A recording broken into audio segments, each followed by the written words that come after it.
Good morning, everyone. Welcome to today's webinar. We're so glad you're here. Got quite a few people jumping on, so we'll get started here in just a moment.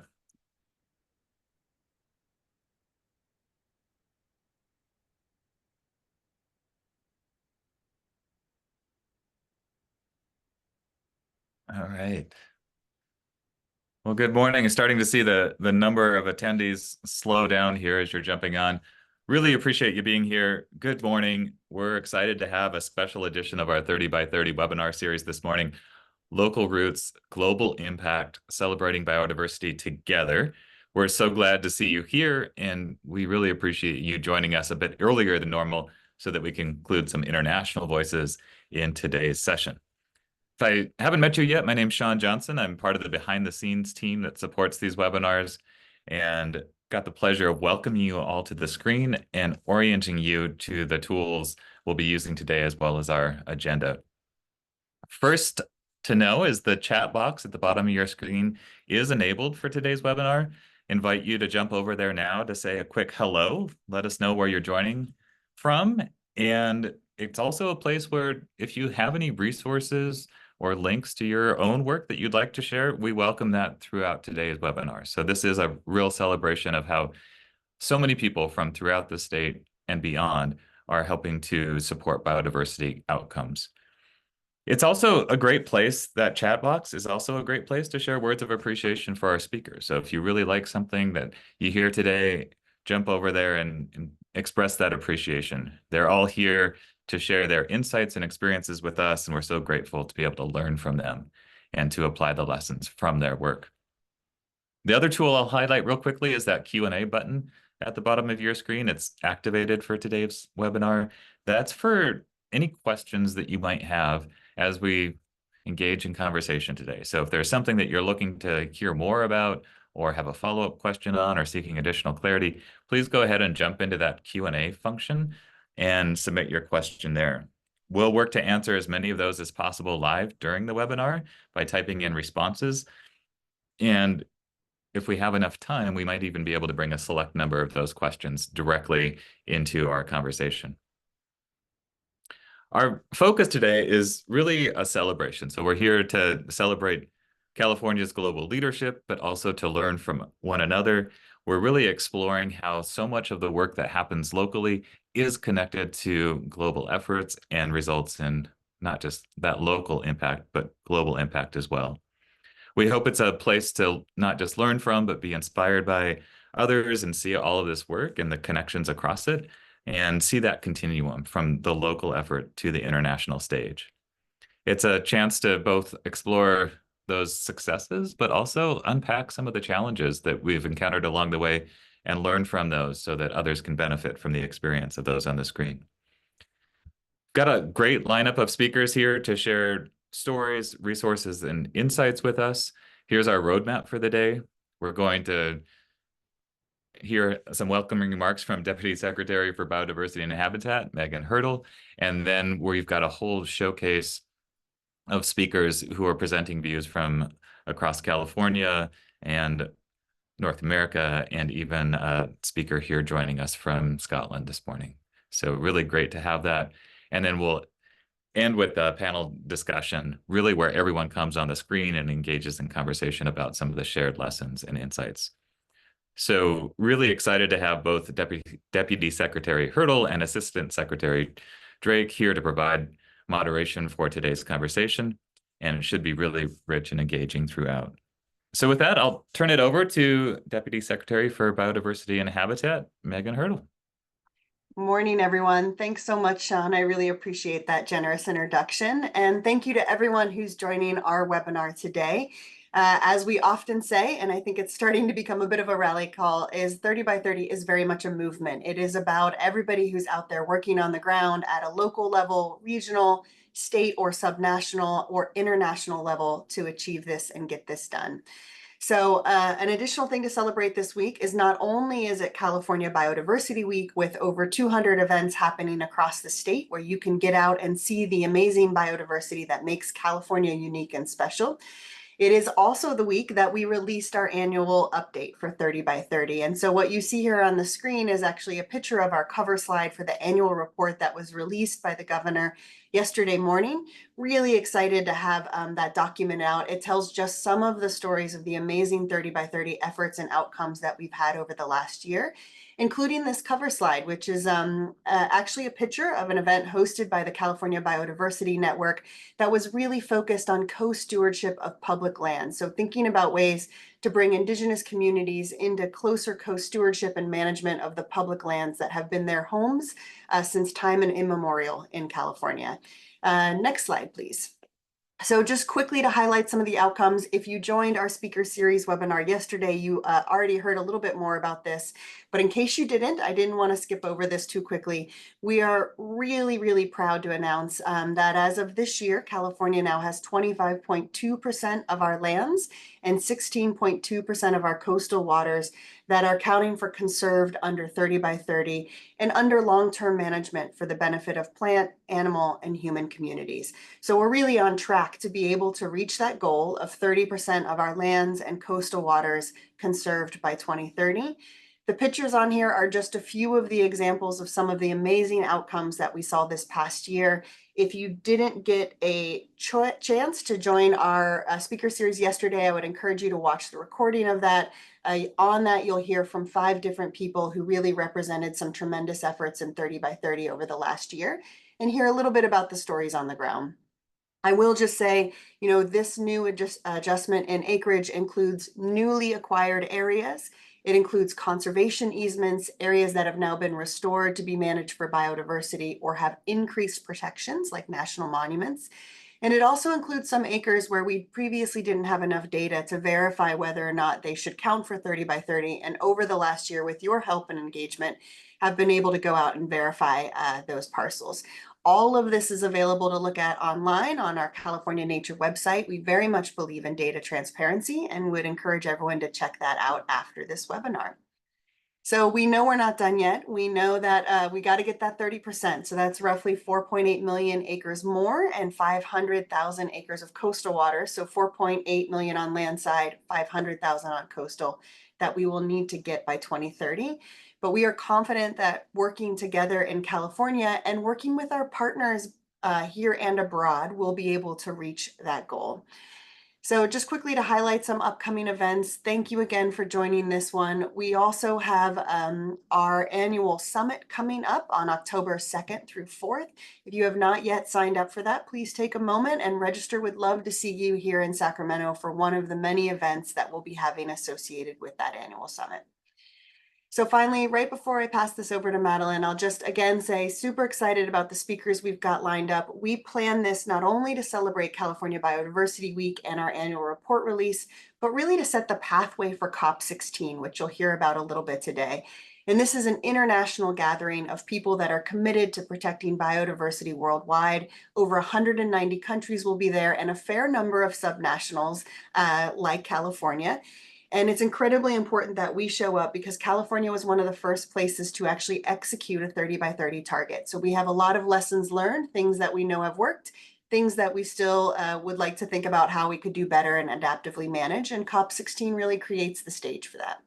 So with that, I'd like to go ahead and invite my colleague, Assistant Secretary Madeline Drake, on to the screen and pass over the presentation to her. Thanks, Madeline. Thank you, Megan, and happy California Biodiversity Week, everyone. I'm really excited to introduce our panel for today's webinar. I think it's going to be a really great lineup. But achieving biodiversity and conservation goals requires local, on-the-ground action, as well as commitment and coordination across our states and our nations. For California's 30 by 30 movement, we want to be a global leader in how we achieve 30 by 30 through voluntary, locally led conservation.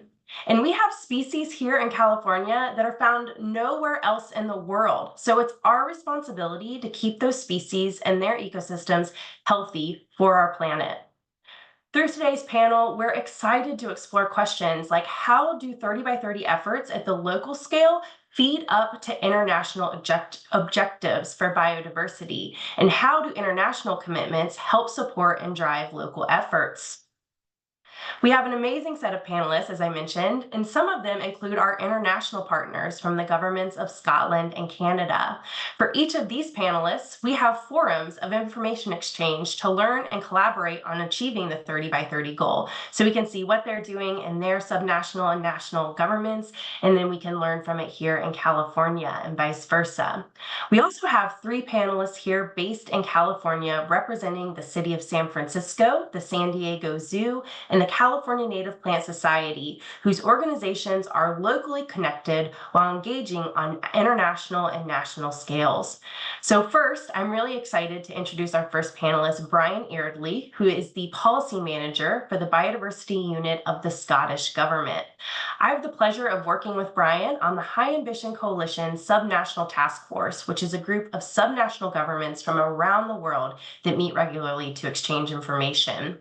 Brian has worked in nature conservation in Scotland for over 30 years in both operational delivery and policy roles. In his current role, his lead responsibility is for statutory protected areas and the delivery of the 30 by 30 commitment. This work is cornerstone for the Scottish biodiversity strategy and its ambition to be nature positive by 2030 and have substantially restored biodiversity in Scotland by 2045. Welcome, Brian. Thank you so much for joining us for today's webinar. Thank you, Madeline, for that introduction. And first of all, I'd just like to say thank you to the organisers for inviting me to come along and speak to you about what we're doing on 30 by 30 in Scotland. What I hope to do over the next short while is just to give you a flavour of the work that we're doing in Scotland on 30 by 30, and to bring out how what we are doing in our corner of the planet is actually resonating on a regional, a national, and on a global scale. So just to set the context a little bit for you, the target that we're all working towards in terms of 30 by 30 is embedded within the global biodiversity framework, which was agreed at the Kunming Montreal COP a couple of years ago, and it's expressed as target 3. And I've extracted a little bit of the target on the slide there, and the target sets out that the goal is to, by 2030, to achieve at least 30% of land, inland water, marine and coastal areas within areas which are not only protected but also effectively managed for biodiversity within an area. And the target goes on to specify that there are 2 mechanisms that are recognized internationally for achieving this. One are protected areas, and the other are what are called other effective conservation measures, or OECMs.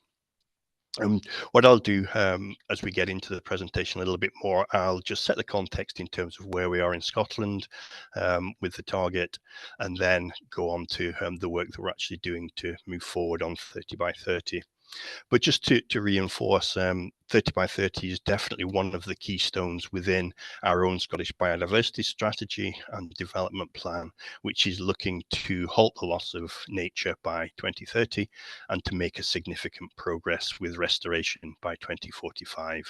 And the little sort of infographic in the middle of the screen there is just a representation of what that means. At the moment, we're unfortunately on the downward curve in Scotland, so the ambition is to halt the slide and then to work towards a brighter future, not only for biodiversity but for people as well.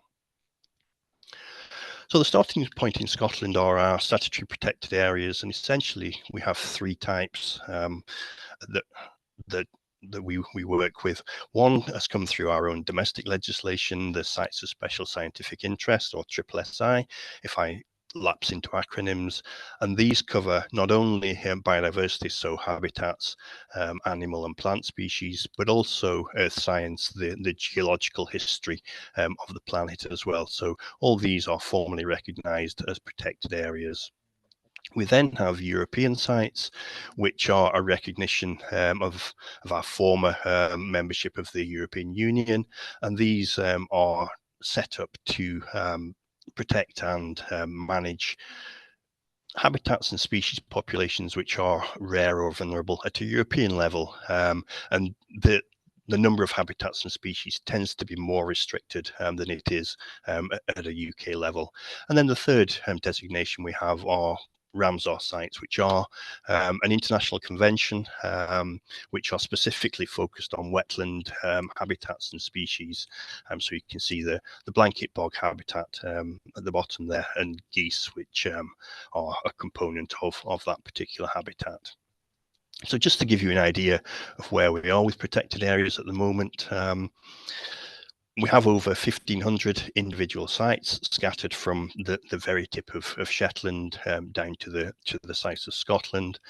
And the majority of what I'm going to be saying going forward relates specifically to land, because at sea, they've actually achieved the 30% target by having 30% of Scottish waters within marine protected areas. So the focus of my marine colleagues is very much on effective management of those areas. My focus is on land, where we're currently sitting at about 18.2% of the country within protected areas. So short of what Megan was saying earlier in terms of California's achievement to date. And just to give you some idea of what that means in numbers, that's about 6.3 million acres within protected areas on land, and about 42 at sea. But just to give you an idea of the sorts of bodies and individuals that we're working with our existing protected areas, the vast majority are in private ownership. So we're very much looking at working collaboratively with individual landowners, working in collaboration with them. We do have some land in public ownership, and we've also got a significant proportion in the voluntary sector as well. So that's the protected areas, which is very much the starting point for us for 30 by 30. What we need to get to the magical figure is an additional 2.5 million acres, and we're not necessarily looking at protected areas to actually deliver those. What we're looking at is something completely new in Scotland, which are these OECMs. So what we embarked on when the Scottish Government first signed up to the 30 by 30 target was to initiate a co-design process whereby we invited a range of individuals, organisational representatives, public sector body representatives to get around a virtual table to discuss what 30 by 30 meant for them, in order to be able to develop an agreed vision for delivering 30 by 30 in Scotland and what it would look like, and then to move from the vision to the sorts of principles that we would employ in delivering that vision.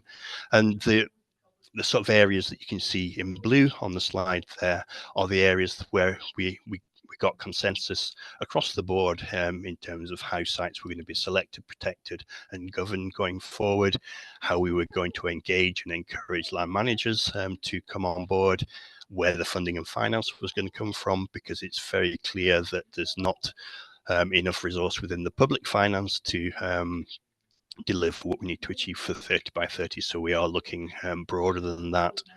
How we would communicate 30 by 30, how 30 by 30 would be reflected in other government policies and support for land managers going forward. And then finally, how we were going to monitor and report on our successes, hopefully, in delivering 30 by 30 and achieving that uplift in terms of biodiversity restoration going forward.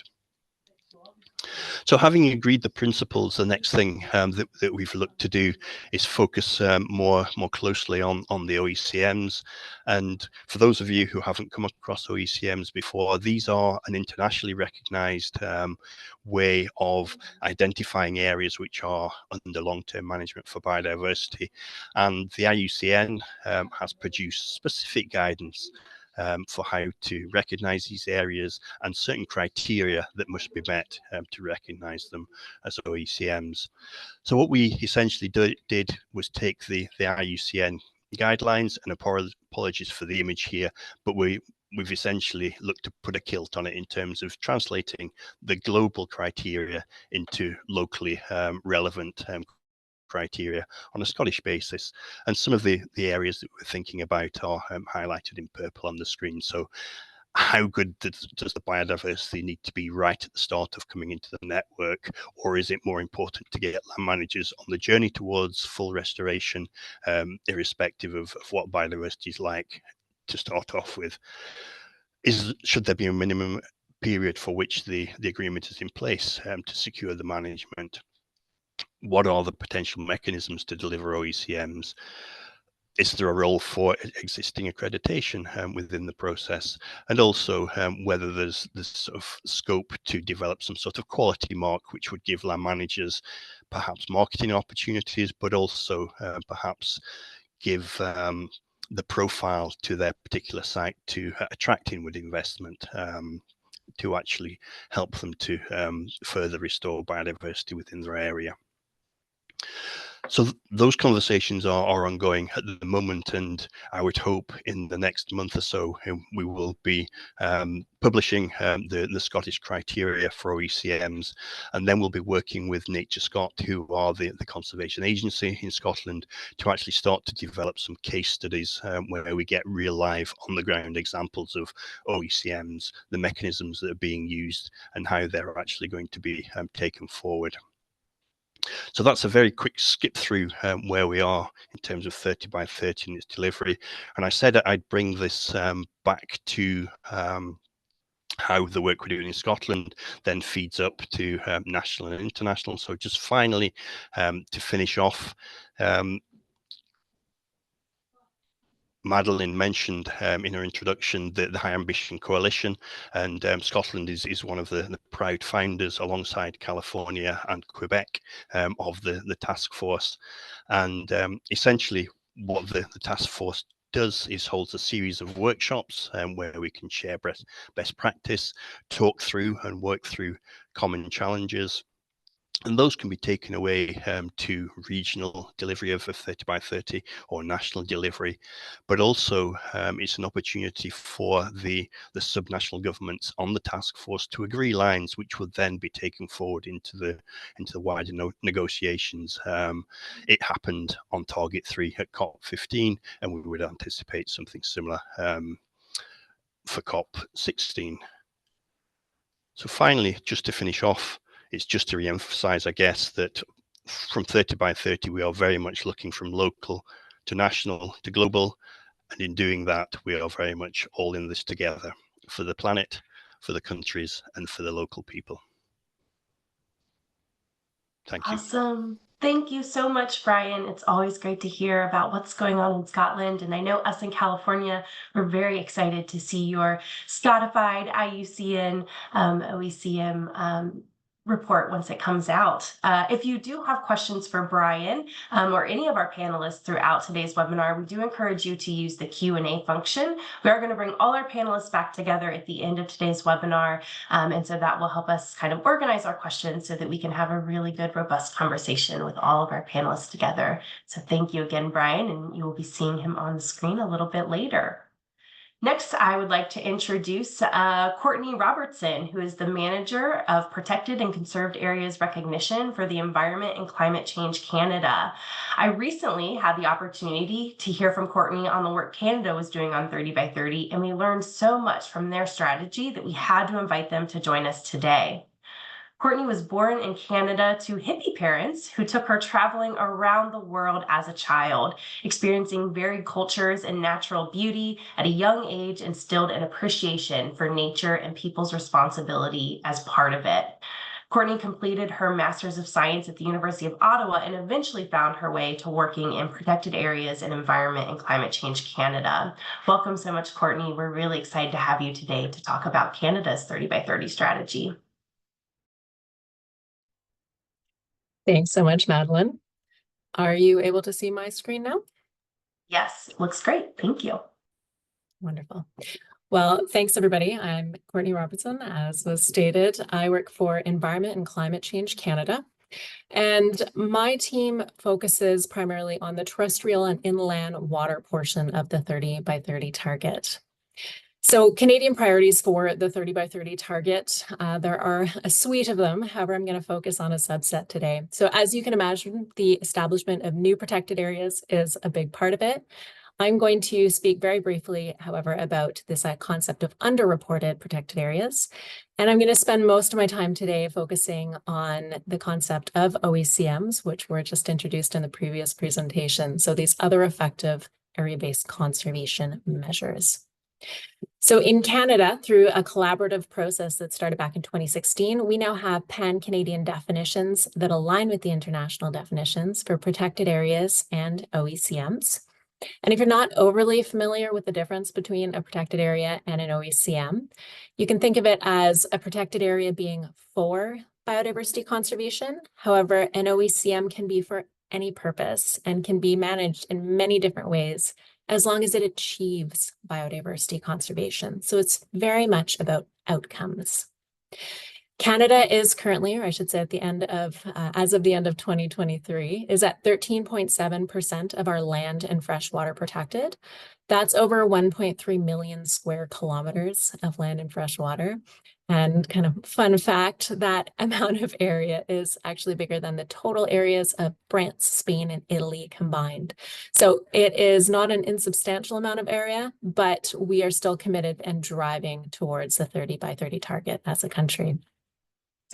The way that we're tracking our progress towards this 30 by 30 target is using the Canadian Protecting Conserved Areas database. This is publicly available, and all of the areas in it are either protected areas or OECMs, and they meet the pan-Canadian and international standards. So when I noted underreported protected areas, in Canada, our land is primarily governed by national and subnational governments. However, 12% is privately held and 6% is Indigenous-owned lands. And when we go back and look at how lands have been reported over the past 10 years, we can see that this 12 and 6% have not been well represented in the areas that are included in our national reporting. So if we look back at 2015, we can see that less than 0.1% of the area that's been reported has been either privately held or Indigenous-owned lands.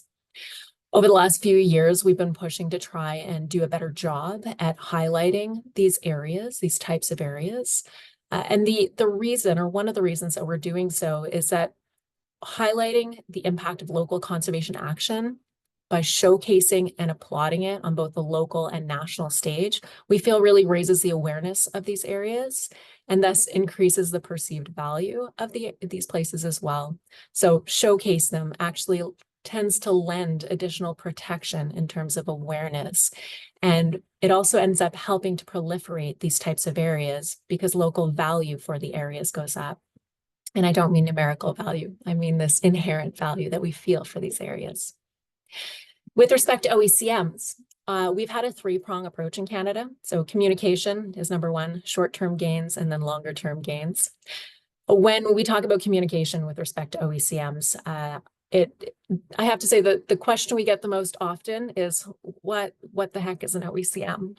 It is a new tool both internationally and domestically within Canada, and it has a rather opaque name. So while we have pan-Canadian definition, we have criteria and a standard in Canada since 2019. Talking about those only gets you so far in conversation with partners, which is where the short-term gains portion comes into play. So showcasing real world on the ground examples goes a really long way towards promoting an understanding of what OECMs look like and also helping to create a comfort with this tool. It's scary to be the first one to use a new tool. So if we can show partners how others are already using it, it creates that comfort. So once we create that comfort and understanding, we start to look at these kind of longer term gains. And this is where we can look at new types of areas, new mechanisms, or those that are already in place, new partnerships, or those that are already in place, and how they could be tweaked to address any gaps that would then allow areas to count as OECMs and thus create that net gain for biodiversity on the ground. So as of the end of 2023, Canada has 91,000 or over 91,000 square kilometers of OECMs across the country. And we're really seeing uptake in the past few years on this tool. So December 2020, we had 71 OECMs reported. And as of the end of this past year, we had 241. And we're expecting this number to continue to climb. But what do these actually look like? So we are seeing culturally important areas being reported as OECMs. We're seeing drinking water supply areas qualifying as OECMs. So these are areas that are being managed for provisioning water to local communities, cities, but the way they're being managed is conserving biodiversity as a whole in situ for the long term. We're seeing similarly portions of military training areas qualifying. We're seeing some academic research stations qualifying as OECMs. And this is an interesting one, as academic research institutions may actually have a vested interest in recognizing these areas, given that it can affect the ranking of the academic institutions by making and showcasing how environmentally friendly they are, which can then influence students to attend these institutions. So there may be an inherent benefit for the conservation of these areas to these institutions. We have a border security training base that was identified. And I like this story because the folks who run this base came to us and wanted us to evaluate their site according to the Pan-Canadian standard. And we evaluated it and we found that it did not qualify. And we showcased to them, what gaps there were. And we didn't think we'd ever hear from them again, but we did. They came back, they had addressed all of the gaps, and they had gone above and beyond by putting in place new things like wildlife studies on the site.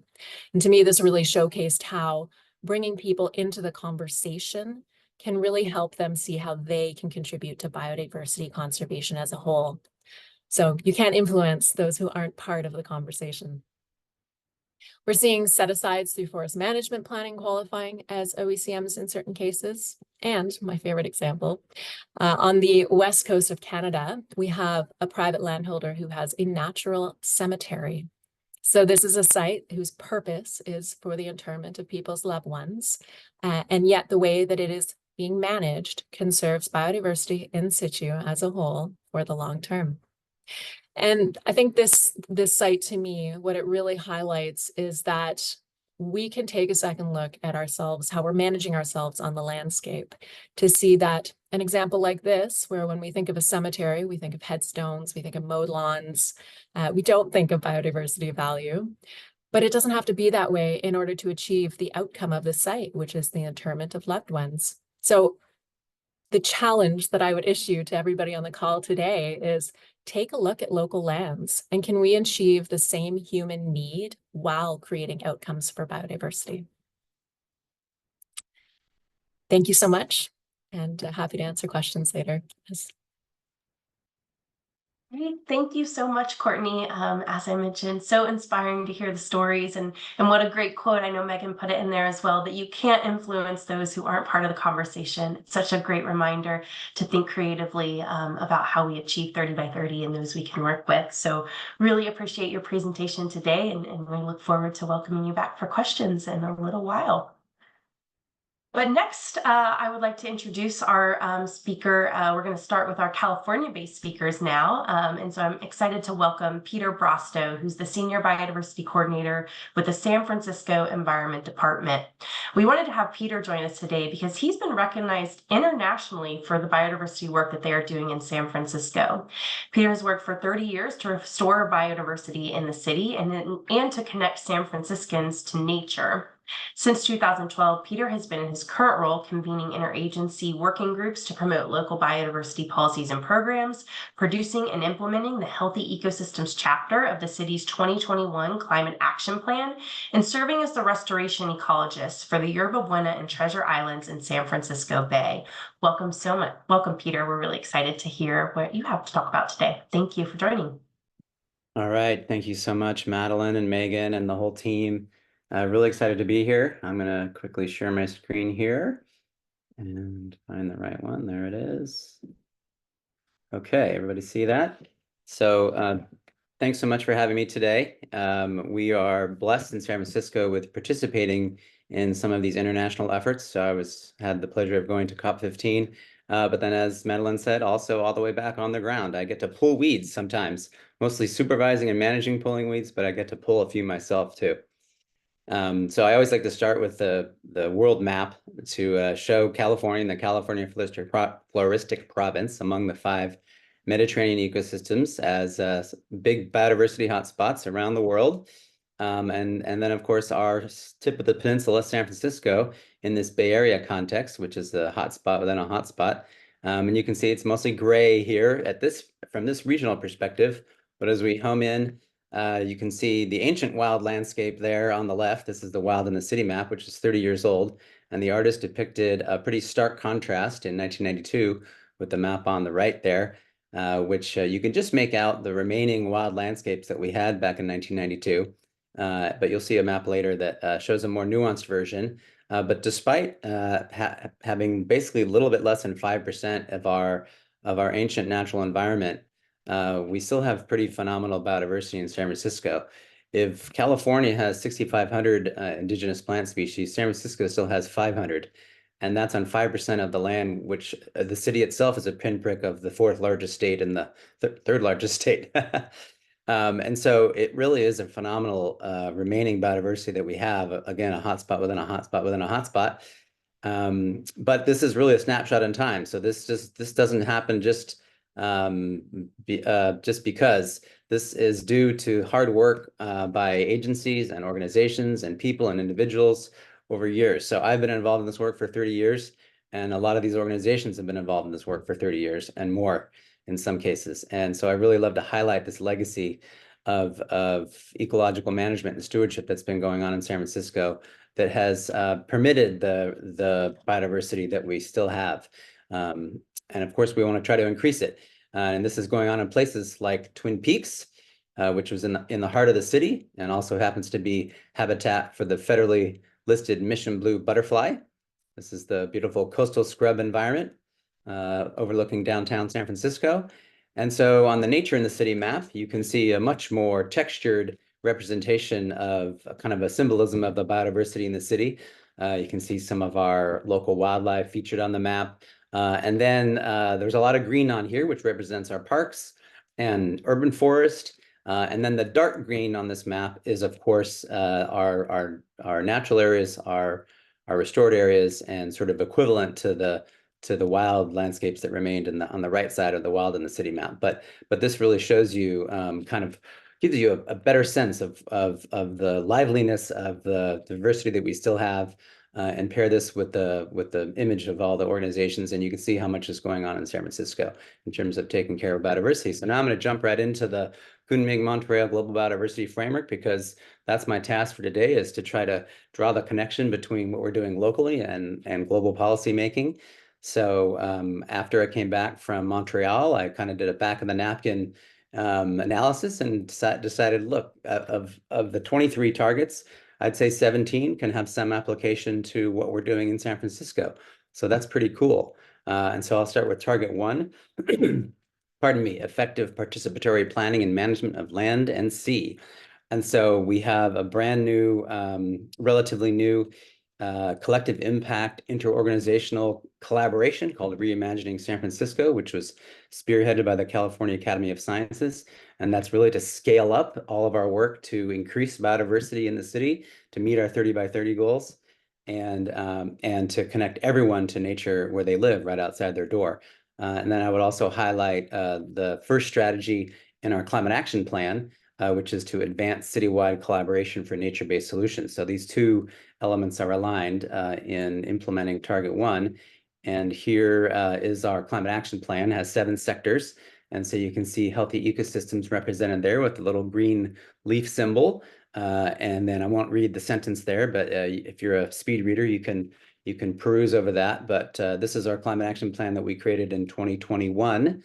And within the healthy ecosystems chapter, we have 7 strategies. And so I just highlighted the first one when talking about target 1 of the Global Biodiversity Framework. And I'm going to highlight a couple of these others.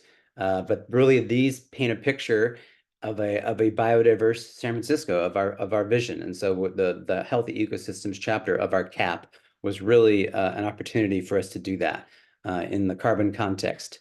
And so targets 2 and 3, of course, effective restoration of 30%, and then conservation and management of 30% of lands and oceans by 2030. And so this is aligned with our C40 commitment to the Urban Nature Accelerator, where we committed to 30% of San Francisco having biodiverse green space by 2030. Bold indeed, but inspirational. And then in our first strategy of the CAP, which I highlighted earlier, we also have an action that's to create a biodiversity action plan.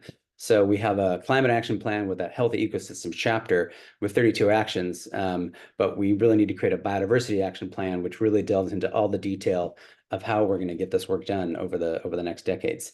I also wanted to point out that the Presidio of San Francisco, part of the Golden Gate National Recreation Area, our local national park, has made incredible progress with all of their restoration and stewardship over the decades. That's where I got my start, incidentally. And I also learned recently that the 9-county Bay Area, so our region, is already past the 30% goal and is now has the goal of 50% biodiversity areas by 2050. Okay, target 6, mitigate or eliminate the impacts of invasive alien species. And so, I mean, we've been doing this for decades now. That's what the agencies and organizations that I highlighted earlier have been doing, is pulling invasive weeds to restore habitat all over the city. This is on Yerba Buena Island, where I get to work. This is the local chapter of the California Native Plant Society, helping me pull weeds out on the beautiful oak woodland site above the bay. And then we also have an organization that's called the San Francisco Weed Management Area, and there is one WMA in every county, more or less, around the state, and those are actually administered by the California Department of Food and Agriculture, CDFA.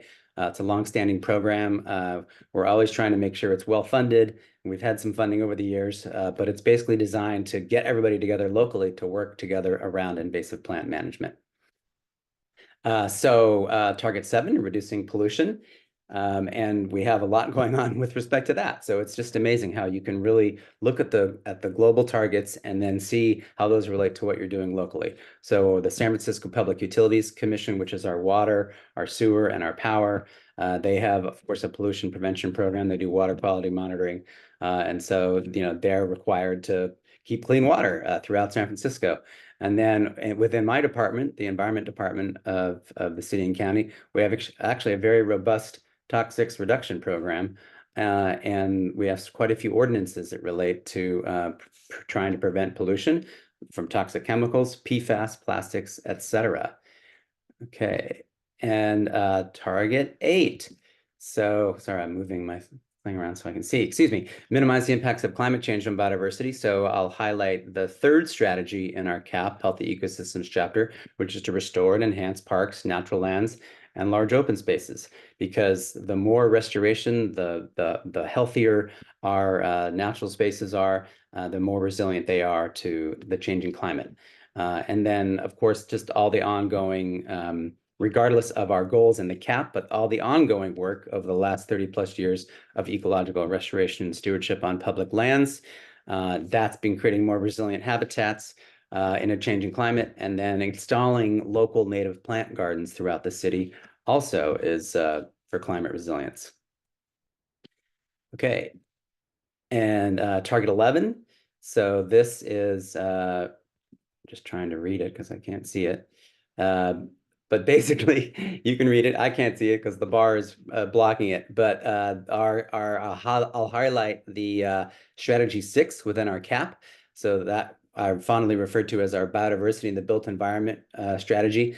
And so in order to create climate resilience across the city and all our different environments and in our neighborhoods, we need to use nature-based solutions to do that. And so that's been going on for a long time. The Crissy Field restoration is a great example of that on the northern shoreline. That was really the flagship project of the GGNRA years ago. Heron's Head Living Shoreline on the southeast part of the city.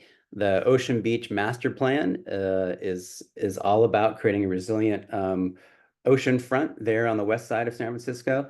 And then all of the green infrastructure projects that the Public Utilities Commission is doing around the city to use nature-based solutions to manage stormwater. And then I like to highlight Baker Beach Apartments in the Presidio, which is all landscaped with local native plants. Okay, target 12, I think, is maybe the second to the last one I'm highlighting, and that's really the uber urban target, right?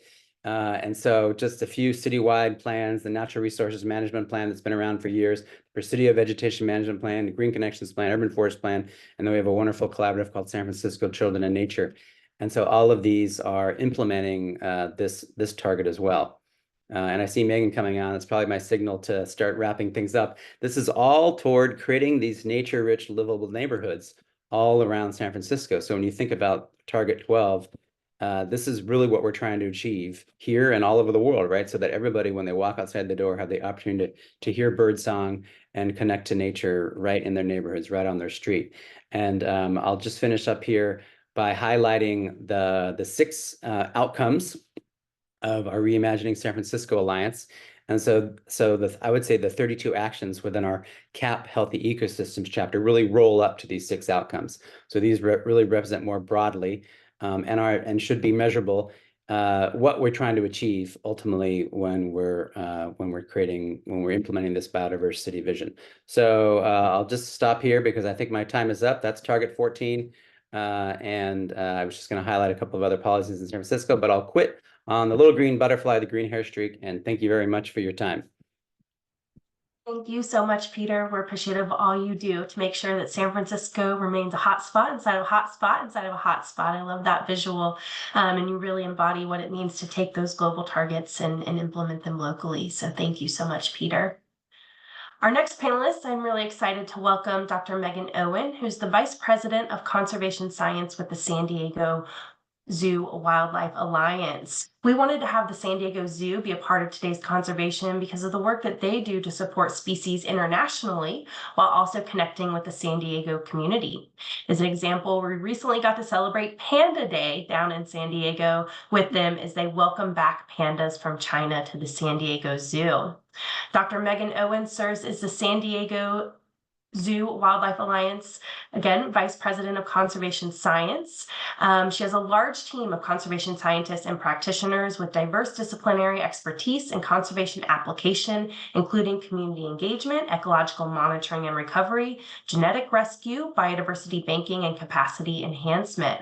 Megan strives to amplify the impact of our public in our efforts and to share the stories of the work that they do and all do to protect species. Thank you so much, Dr. Owen. We're very excited to have you today, and we'll turn it over to you. Well, thank you so much, Madeline. It's just such a pleasure to be here. I'm going to try to share my screen now.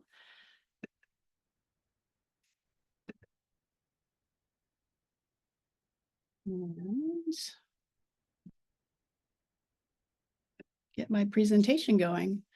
So I think my presentation today and the work we do at the San Diego Zoo Wildlife Alliance, it's a bit of a pivot from the previous speakers in that our programs are not necessarily tied explicitly to 30 by 30, but what I'm going to share with you is how we hope to drive behavior change that supports biodiversity conservation in California and in our programs around the world. So our conservation work is centered around 8 conservation hubs, again, around the world. In each, our mission is to protect and restore biodiversity and support global biodiversity frameworks. Our activities are focused locally. You might even describe them as hyper-local, but our objectives are always to scale impact over time and space.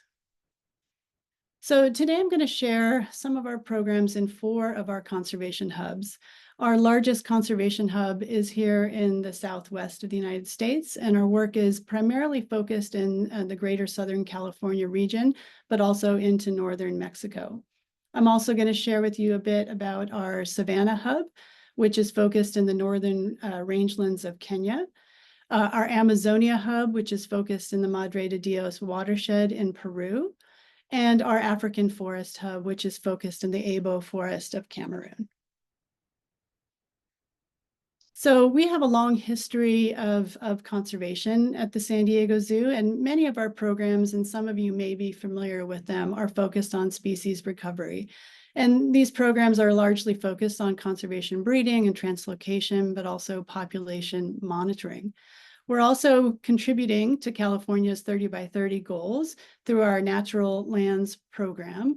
And here we manage 2 reserves in San Diego County, which I think are considered OECMs. But what I wanted to focus on today, and most people are probably less familiar with, is our community engagement work. And this is critical for scaling our impact. So here in San Diego County, we host a number of programs which fall under the umbrella of our Conservation Science Experiential Learning Program.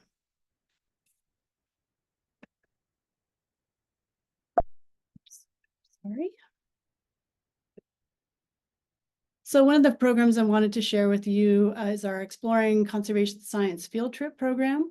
This program was established in 2006, and since that time, more than 80,000 students have experienced this program.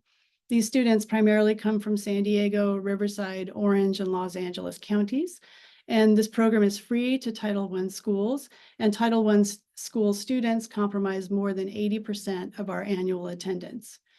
Through this program, our primary objectives are to enhance basic scientific and environmental literacy, to connect textbook science concepts to real-world conservation applications, and to inspire personal responsibility and commitment to protecting wildlife. Through our teacher workshops and conservation science program, we really embody that scaling of impact. Since this program was founded in 2006 as well, more than 2,000 teachers from all 50 states and 25 countries around the world have come through this program. So this program is fully accredited and aligned to next generation science standards. It's free to participants, and the teachers that come and join the program actually also get a stipend for their time here. And the participants spend time framing content standards in the context of wildlife and biodiversity conservation and explore ways to engage and challenge students. And after the teachers participate in the program, we continue to support their engagement and activities at their home campus through the sharing of materials and wildlife science equipment, so we can continue to scale the impact of their experience here. One of our newer programs, which is in its nascent stages and is very much targeted for scaling up, is our Native Biodiversity Core, or NBC as we call it here. This program was established in 2020, and as part of this program, urban high school students will design, implement, monitor, and maintain new and restored native wildlife gardens on their campuses and in their communities. And to date, we've had about 100 students from 3 campuses in central San Diego be part of the program. But again, this is a program we are absolutely planning to scale up. And actually, through the advocacy of students that have come through this program, nearly 40 native California plant species have been added to the approved planting list for the San Diego Unified School District. And that's an increase from just 13 plants not more than 2 years ago. So another new program under this umbrella is our Conservation Technology Fellowship Program. So this program targets undergraduate students majoring in engineering and computer science. And as conservation technology's importance for scaling biodiversity protection increases, recruiting engineers early will create pathways for accelerating innovation in the conservation sector. So I wanted to take a pivot and share a bit about our work in our Savannah Hub in the Kenya Rangelands. In this hub, our vision is that communities, government agencies, and NGOs collaboratively manage for coexistence and consider the balance needs of wildlife, livestock, and people. So here we work with communities to promote human-wildlife coexistence through addressing threats such as poaching, overgrazing, and habitat loss. So community engagement programs in Kenya are also largely led by Kenya-based teams, which include community representatives that help monitor wildlife conflict, implement rangeland restoration strategies, and conduct community surveys to inform strategies that prevent livestock depredation by carnivores, and in so doing, reduce retaliatory killings. And in the Amazonia Hub, again, much of our work is focused in the incredibly rich Madre de Dios watershed of Southeast Peru, which is a mixed landscape of protected and not protected areas. At our Cochicashu Biological Station in Manu National Park, we host an annual field course that is free for Peruvian college students. Through this program, they learn the conservation science process from start to finish, and they actually report outcomes from their work to the park authorities. And we're also working with national and regional government agencies to build capacity and coexistence and biodiversity conservation strategies. And here we've held workshops to share conceptual frameworks and theories of change with stakeholders. We've co-generated protocols and manuals for conflict mitigation, and we hold a training course for government officials and other stakeholders. And finally, in our African Forest Hub, we're focused on preserving the Abo Forest, which extends over 15,000 kilometers square, sequesters over 35 million tons of carbon, and represents one of the last remaining intact tracts of forest in the Cameroon region. So San Diego Zoo Wildlife Alliance has been in Cameroon for about 25 years, and the Abo Forest has been at the center of our work there and is a true treasure, despite being so close to a major city. Gorillas, chimpanzee, forest elephants, Goliath frogs, and unique biological or botanical assemblages all depend on a healthy, intact forest. Our approach here has always been to support those who know the landscape and culture best, the local communities. And we have supported the capacity enhancement of Cameroonian conservation scientists throughout our time working in Cameroon. We've been working with communities to establish volunteer guardian groups, to promote outreach programs in schools, to support the establishment of alternative livelihoods to reduce pressure on the forest from hunting. And we maintain community-based habitat monitoring. Our focus on wildlife conservation through community programs at the Abo Forest has consistently been with the express objective of saving the Abo Forest in perpetuity. So thank you. Again, that was just a very brief overview of how the San Diego Zoo approaches biodiversity conservation from a community-centric perspective. Thank you so much, Megan. It was actually zoos and aquariums in my childhood that got me into my love of nature and conservation. So really appreciate all that you and your organization are doing for us here in California, as well as internationally, to get folks excited and interested and to really care about the species that we have here on the planet. So thank you so much for sharing. As a reminder, any questions you have for any of our panelists, please feel free to put them in the Q&A. We have one more panelist, and then we're going to have a group conversation, and we'd love to bring your questions up to the panelists that we've had today. So I'm really excited to welcome our final panelist, Dr. June Bondo, who's the Executive Director of the California Native Plant Society. I have the pleasure of working with June as part of the 30 by 30 Partnership Coordinating Committee, which is a group of leaders from across the state who serve as a hub for dialogue, shared learning, coordination, and strategic planning for 30 by 30 here in California. Dr. Bondo, as I said, is the Executive Director of the California Native Plant Society, which is a nonprofit that's dedicated to the protection and appreciation of California's globally important native plant biodiversity. Her work is rooted in commitments to protecting biodiversity, empowering an extensive network of volunteers and staff, and contributing to building a more inclusive conservation community. Thanks for joining us, Dr. Bondo. Happy to have you today, and I'll turn it over to you. Thanks so much, Madeline. I'll share my screen here.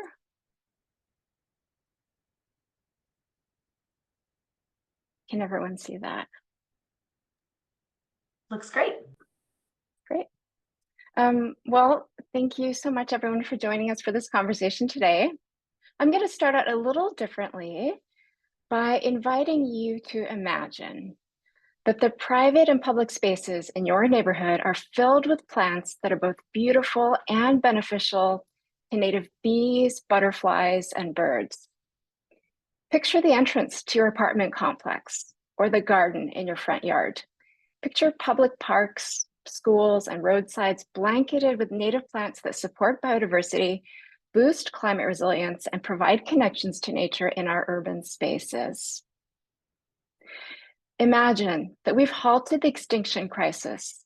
We've identified and saved the species and special places that are at greatest risk through science, legal protections, and conservation actions.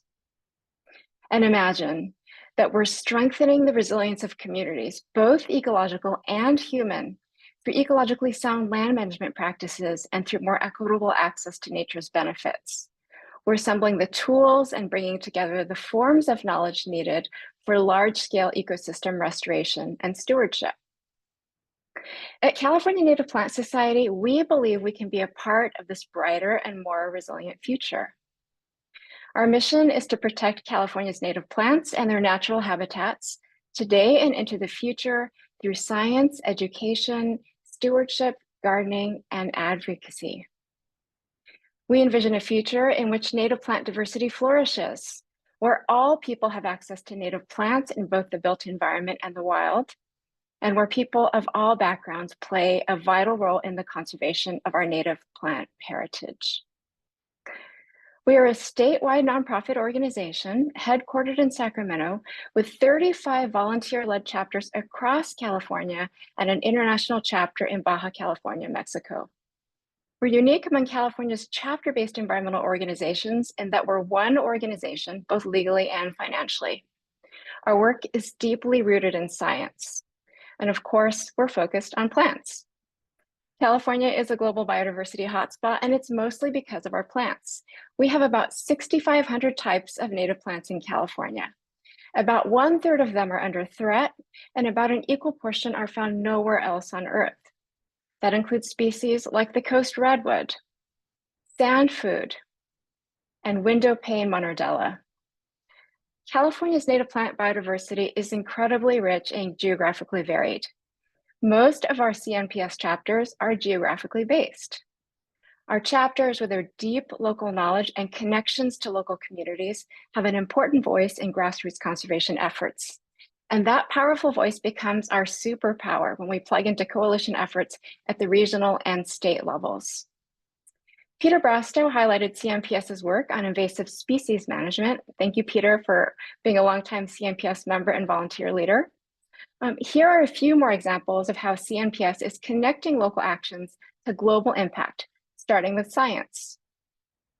In order to protect our biodiversity, we need to understand what's most important to protect. CNPS chapters and staff are involved in vegetation mapping and rare plant science research across the state. This year alone, CNPS and partners are mapping more than 15 million acres of vegetation across California, closing gaps in knowledge needed to inform land management and conservation actions. These and other data feed into our important plant areas, or IPA model. CNPS is building a California IPA model rooted in a project first developed by our East Bay chapter decades ago, and now aligned with the international IPA methodology with some tailoring to California. This project brings together the best available data on plants and habitats under threat in California to allow a data-driven assessment of what's most important to protect. The end products will be a statewide map of the most important places to protect for plant biodiversity, as well as a public database on the locations and status of rare plants and habitat types at the 1 kilometer scale across California. This will be an important tool for informing both local and landscape level conservation efforts, and it will add information on California's IPAs to the global inventory of IPAs. Shifting to advocacy, Moloch-Loyak in Northern California is a sacred place for local tribes that is also incredibly important for biodiversity. It hosts 7% of California's native plant biodiversity on only 0.2% of its acreage, including the largest known stand of McNabb cypress, which was recently added to the IUCN Red List. CNPS chapters and members have been advocating for the protection of this special place for decades.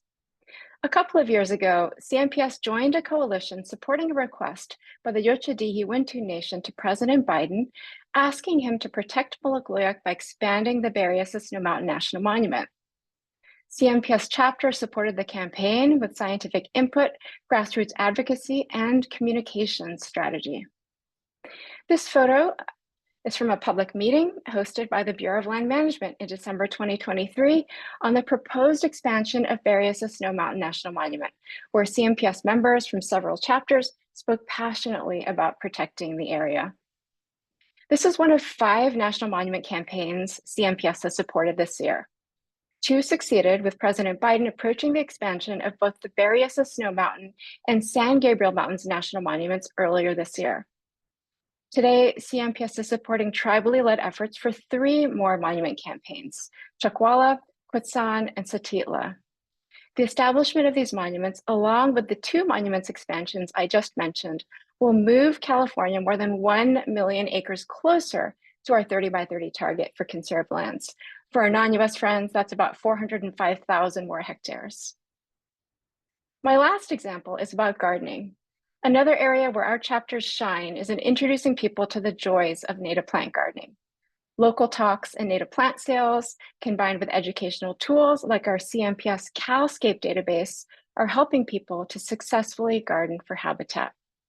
We heard Brian and Courtney talk a lot about OECMs. Native plant gardening is an important complementary measure for achieving our 30 by 30 biodiversity goals in California beyond the 30 by 30 target for conserved lands. I want to wrap up with a few quick thoughts on how you can all get involved. Find a CMPS chapter near you, discover a local native plant on CalScape, or get involved in a national monument campaign. Thank you all for spending this time with us today, and thank you for being a part of this global 30 by 30 movement. Thank you so much, Dr. Bondo. It's always great to hear all the amazing work that CMPS is doing. I know I enjoy going to my local plant sales, but then also hearing about, the great work that you all are doing statewide. So thank you for joining us today and sharing more. And I'd like to invite all of our panelists back to the screen, as well as Deputy Secretary Megan Hurdle. So if you want to turn your cameras on.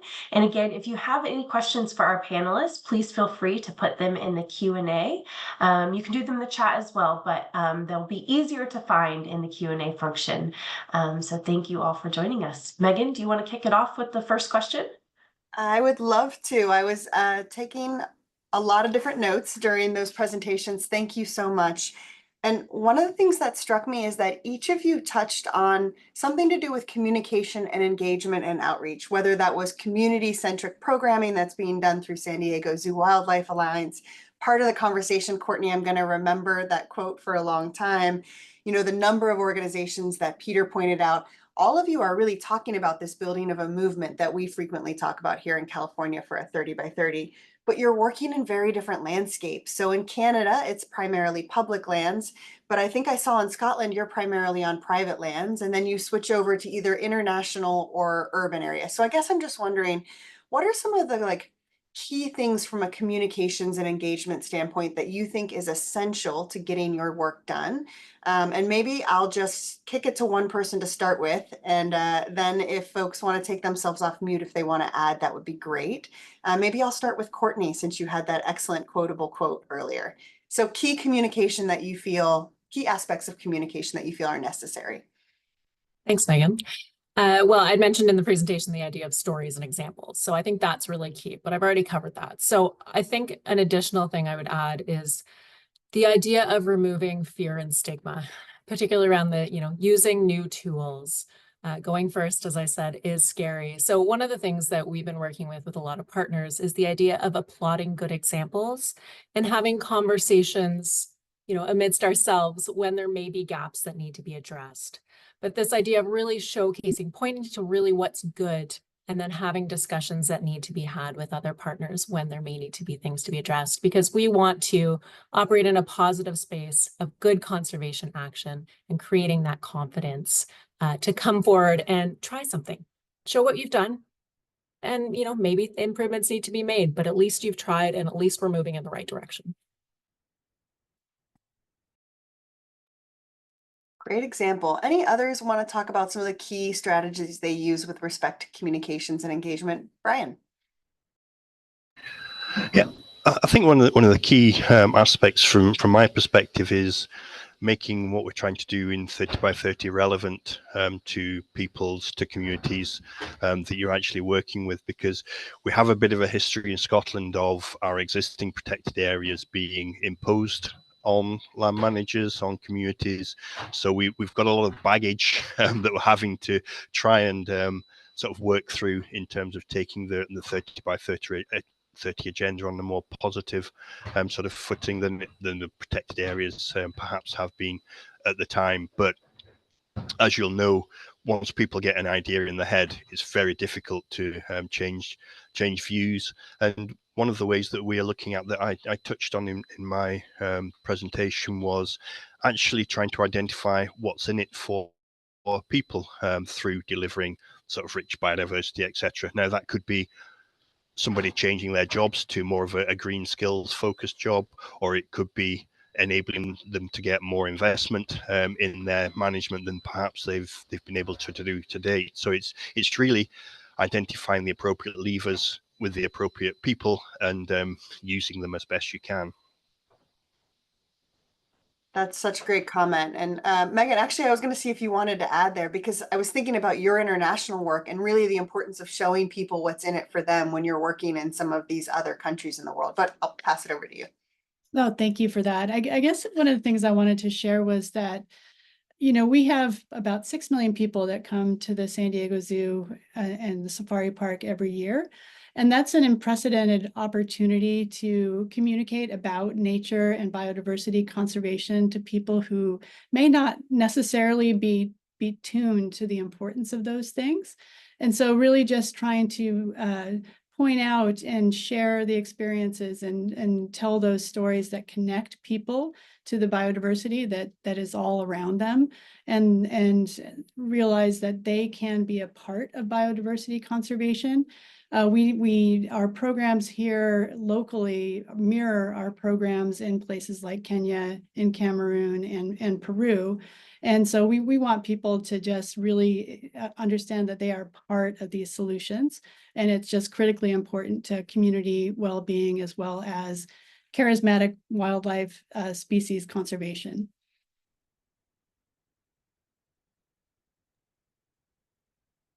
Another question for the panelists, if that's okay. So I know one thing that a lot of us have in common is we're thinking about the upcoming United Nations Conference of Parties 16, focused on biodiversity.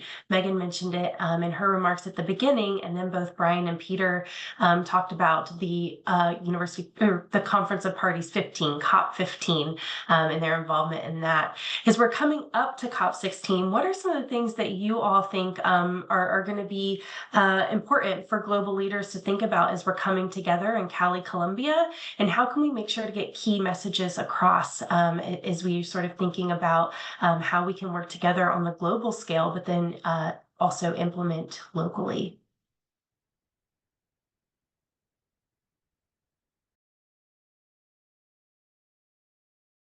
Yeah, Courtney.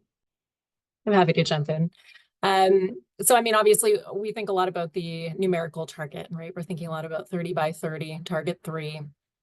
I think one of the things that, one of the conversations that I have a lot is that a numerical target is really important because it galvanizes action. It gives us something to aim for. And at the same time, it's so important that while we're looking at conserving the right amount of area, that we ensure that we're doing so in the right way and in the right places. So as Brian was mentioning, context for Scotland, we have a similar context in terms of, you know, kind of a bit of a dark history sometimes for conservation in Canada. So ensuring that as we move forward, we're doing things differently. We're ensuring that we're working with partners across the country in a good way. And sometimes that takes longer than it would to, you know, do things ourselves and move forward in a different way. So this idea of working in partnership, taking the time that is needed to get it right, and ensuring that where conservation action is happening is where, you know, we have important areas for biodiversity, and that we're getting that quality aspect of the conservation outcomes in place as well. So numerical is important, I think is where I'm going with this, but that, you know, we need to think bigger picture as well beyond just a numerical target. Such a great point. Thank you, Courtney. And I'll turn it over to Brian.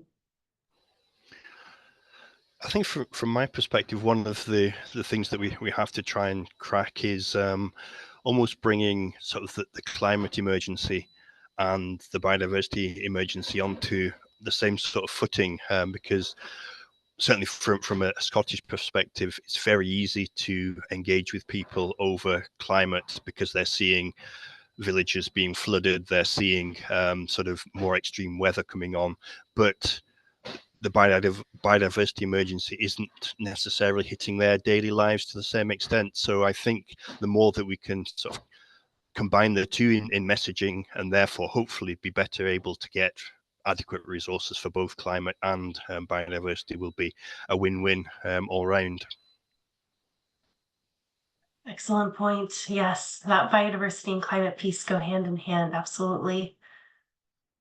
Peter. Yeah, I'll just underscore that. I mean, I've been inspired over the last 2 or 3 years, and seeing how at every level, it's people, policymakers, leaders are starting to get it, that the two are inextricably linked, and then it's twin crisis of, biodiversity and climate. And so, that was very evident at COP15. And so I expect that we'll have that experience at COP16. I also wanted to just highlight, I've been participating in the California Global Biodiversity Working Group, and we've been talking a lot about communications and engagement and messaging, really, for COP16. And just the incredible fact that California is going to be there in such force at COP16, led, of course, by Megan and her team. And that's just an amazing story to get out there.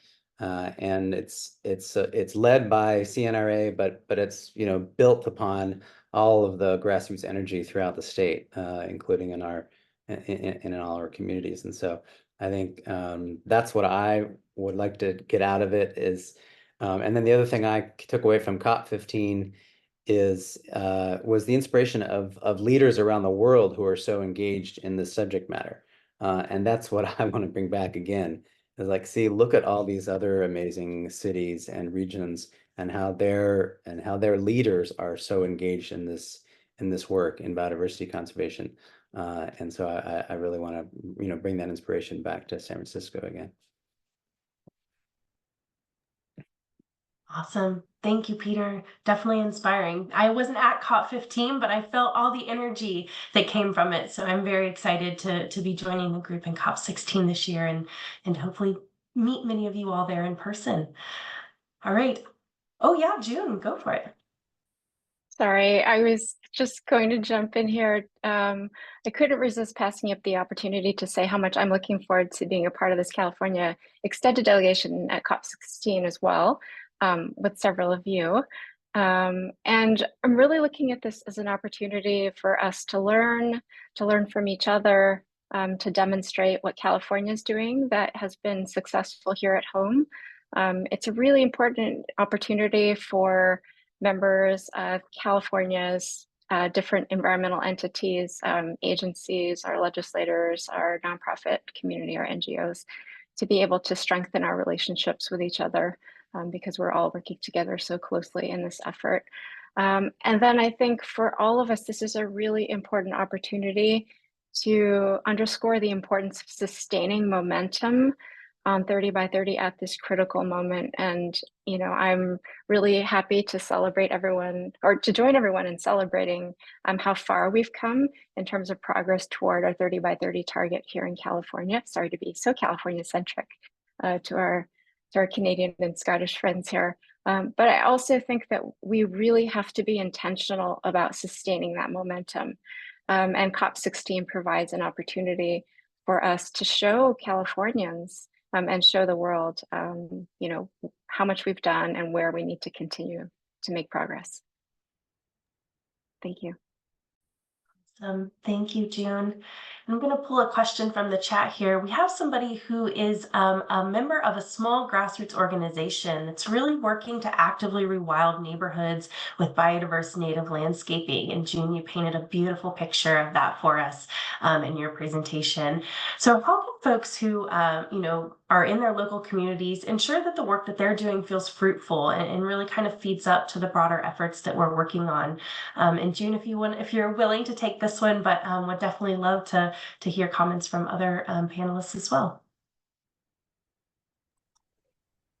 So I think the core of that question was, how can we ensure that this work is fruitful? And to me, this work is as much about people as it is about plants and the habitats that we're rewilding. And so the community connections that are formed through this work, I think, are incredibly important. At CMPS, we like to say that when we help connect people to nature, and we help create opportunities to steward nature and garden, that we are helping people as much as we're helping plants and the wildlife that they support. And so I think there are a lot of opportunities to get connected with other people who are doing this work. I've already made a plug for connecting with your local CMPS chapter. That's one way. There are a lot of great tools to help people succeed in these kinds of efforts. Our CalScape platform is a great resource. So I would also encourage people to go there. And then share your stories with your families, your friends, your local communities. These stories about individual actions, small local solutions-oriented actions, are a really powerful way of fighting climate grief, climate anxiety, making progress towards saving biodiversity. And so I think it's doing the work, sharing the stories, and really connecting with each other in our communities as much as we can.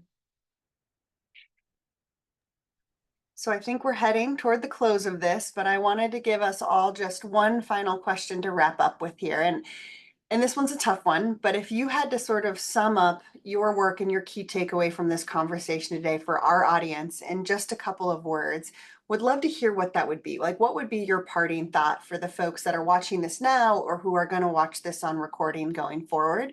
And I'm not going to call on someone because I feel like that's a little bit unfair. So I'm going to see who, if somebody's willing to jump in and be first on that very tough question. Ryan, brave. It's all yours. I think to me, Megan, is what I was highlighting in my presentation, in that even working at a very local level can have ripples internationally in terms of the combined effort that's going into delivering 30 by 30. It's a great takeaway. And one of our key goals that we hoped came from this conversation. So thank you for reinforcing that. Any others folks want to share? Peter. Yeah, I mean, I just think the folks that you brought together, you know, the diverse representation of scales, that's what's inspiring, is to see that, you know, everybody's kind of getting this, whether it's the Scottish government, state of California, at the local level, like what I represent in San Francisco, and then the NGOs who are here too. So it takes a village, as they say. But I just think it's really, it sounds trite now, inspiring to highlight these different scales of engagement and acknowledgement of how important this work is. So I'm always really fascinated, and you know, to see the maps of Canada, the map of Scotland, and then the map of San Francisco, you know, to see what's going on and at those different scales. So yeah, thanks for bringing us all together. Such a great takeaway, Peter, right? It's scales of size all the way from like very, very local to Canada. And thank you, Courtney, for reminding us again just how massive Canada is. Really appreciate that. And then also scales of ecosystems all the way from plants up to megafauna, like really cool way to think about that. Great reflection. Any others want to share? No pressure. So Megan, I'll jump in. I think one of the most significant take homes for me is the concept of just communicating about 30 by 30 explicitly. And again, I'm thinking about this from the perspective of our organization. We talk about conservation all the time. Again, many of the people that we interact with think about conservation, about, you know, savanna elephants and giant pandas and, you know, again, these kind of charismatic megafauna species. But we have an extraordinary opportunity to connect people with initiatives like 30 by 30 and all the tangible progress that's been made in a relatively short time. And that to me is just really striking and something that I am going to be working on internally here. That's incredible. And having just visited San Diego Zoo for the first time recently, I can tell you your environmental interpretation there is just world class. It's phenomenal. And the number of people at your zoo on any given day, that is something. Courtney. I'm always struck in the conversations that we have with partners, either within or outside of Canada, that so many of the challenges that we're facing and the conversations that we're trying to work through are very, very similar. And so we noted a few times throughout this that, communication is key, but it's not just communicating about the what, it's having these conversations about the how that becomes so important. So thank you to you guys for setting this up today and making connections and helping us both, share the challenges that we may be facing, as well as some of the solutions we may have found within our sphere of influence that may be shareable and implementable by others as well. Wonderful. All right, June, I think you get to take us home. I wanted to go last because I've talked too much, but I just wanted to share that I think about our future with a lot of hope. We're living in a really uncertain time, but conversations like this really reinforce my hope and optimism that we are going to be able to get to where we need to go. So thank you all. You're doing amazing work. Well, it is hard to beat that closing takeaway. So thank you, June. I appreciate it. And on behalf of all of our team at CNRA and also the entire audience that joined us today, a lot of gratitude for you showing up today and sharing your expertise and your work.